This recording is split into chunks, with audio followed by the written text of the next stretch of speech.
Tuhan bersamamu. Inilah Injil Yesus Kristus menurut Santo Lukas. Dimuliakanlah Tuhan. Ketika mengajar di salah satu rumah ibadat, Yesus bersabda, "Kerajaan Allah itu seumpama apa? Dengan apakah aku akan mengumpamakannya? Kerajaan Allah itu seumpama biji sesawi yang diambil dan ditaburkan orang di kebunnya.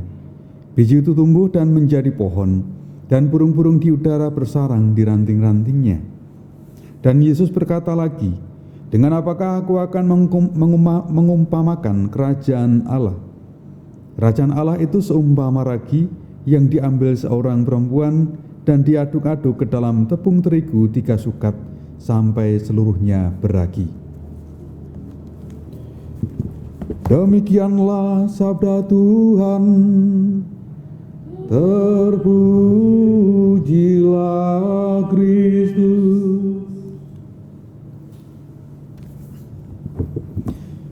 Saudara-saudara yang terkasih dalam Kristus, Tuhan dalam Injil itu seringkali mengajar dengan perumpamaan-perumpamaan. Maksudnya agar di setiap zaman itu orang bisa mengerti tentang ajaran Tuhan itu. Hari ini Tuhan itu memberikan perumpamaan 2 hal tetapi mengacu pada satu hal, yaitu kerajaan Allah. Kerajaan Allah itu diumpamakan seperti apa? Yang pertama itu diumpamakan seperti biji sesawi, dan juga kemudian yang kedua diumpamakan seperti ragi. Kecil biji sesawi maupun juga ragi. Dan itu dalam bahasa Injil itu juga dikatakan dia harus jatuh dan mati, dan kemudian dia akan bertumbuh menjadi besar dan juga bahkan bisa berbuah.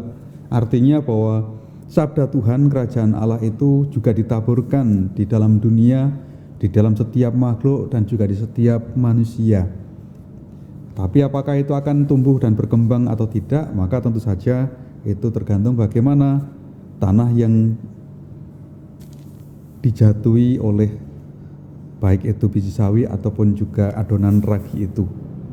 Maka kalau seandainya kita juga diandaikan kita seperti itu, kita diandaikan seperti tempat atau mungkin adonan atau mungkin juga tanah, semoga kerajaan Allah itu juga ditaburkan dalam hidup kita, maka semoga kita pun juga menjadi orang-orang yang mampu untuk menjadi tempat yang layak, yang baik untuk pertumbuhan biji sesawi itu atau mungkin juga ragi itu.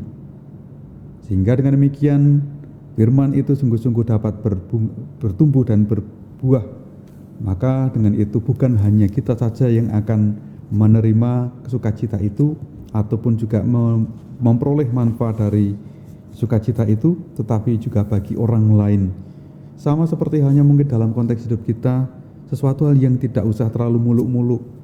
Ketika di dalam perjalanan atau mungkin juga di dalam komunitas, di dalam keluarga, ketika kita membawa sukacita, membawa damai, membawa katakanlah mungkin bisa membuat orang tersenyum, maka sukacita itu mungkin di dalam diri kita bisa menduga bahwa itu sungguh-sungguh tumbuh dan juga bahkan berbuah dalam hidup kita.